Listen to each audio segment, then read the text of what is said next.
The next person is Danny Burton. Danny came into my life last fall. She's not a client, or she hasn't been. She is going to be a member of EASE, but she she actually had an experience that she's going to tell you about, and that made her feel very connected to what we are doing. And so she has been part of my team in creating and pulling together all of the pieces, as you can imagine, to start a new business. So she's been part of that, and she's going to tell you about her experience. Thank you, Danny, for doing this. Thank you very much. I'm going to stand up over here, because if I sit down, I disappear.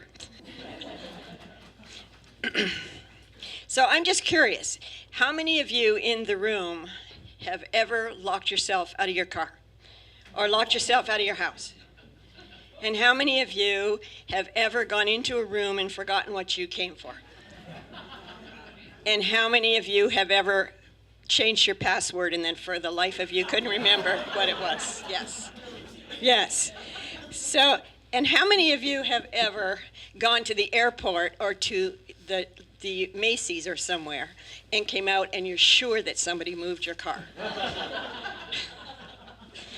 Or better yet, you looked all over for your glasses, only to find them perched on your head, right? Yes. So we refer to these things as events, experiences. Sometimes we think they're funny. Sometimes we go, thank God I found it, right? And in my blessed life, I've had many, many wonderful events, experiences, and adventures. Not the least among them being immigrating halfway across the world to another country without a job, being dressed as a geisha in Japan, including the wig and the makeup, and learning how to do the mannerisms in the walk. Now I understand why they stand up so straight. Those wigs weigh a ton. You got to stand up straight. Or better yet, being able to be a presenter on cruise ships. And doing a tango with a handsome, sexy 85-year-old man in Buenos Aires. Ooh. The pleasure, the joy of starting and running my own business for over 30 years. And becoming a stepmother and a stepdaughter in the same year. Now that's an event.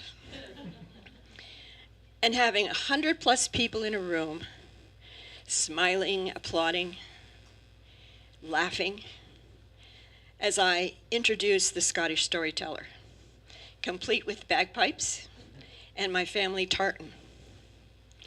But I have had an experience that I won't call an adventure, I'll call an experience. It certainly was an event that I never want to repeat. Any one of those I would happily repeat, but this one, no. And that is riding alone in an ambulance to a hospital.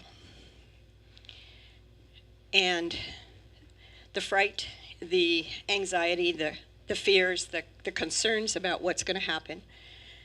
The people who do care for you in the ambulance, by the way, any of you have been in an ambulance, you know they don't ride very smoothly, right? They bump along, oh God.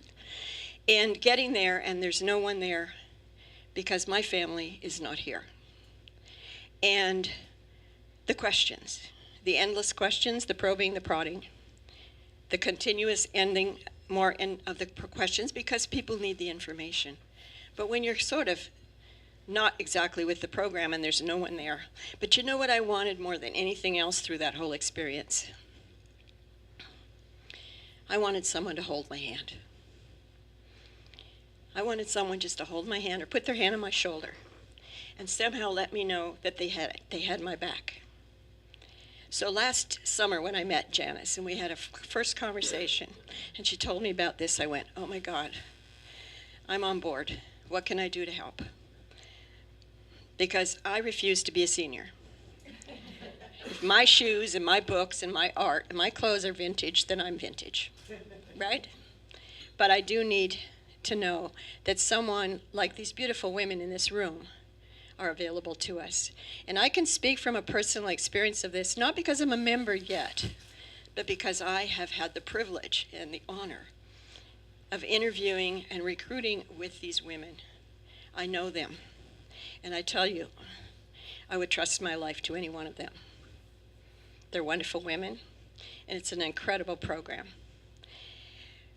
And what I realized, of course, as an intelligent human being, is everything that happened at the ER had to happen in order for them to take care of me.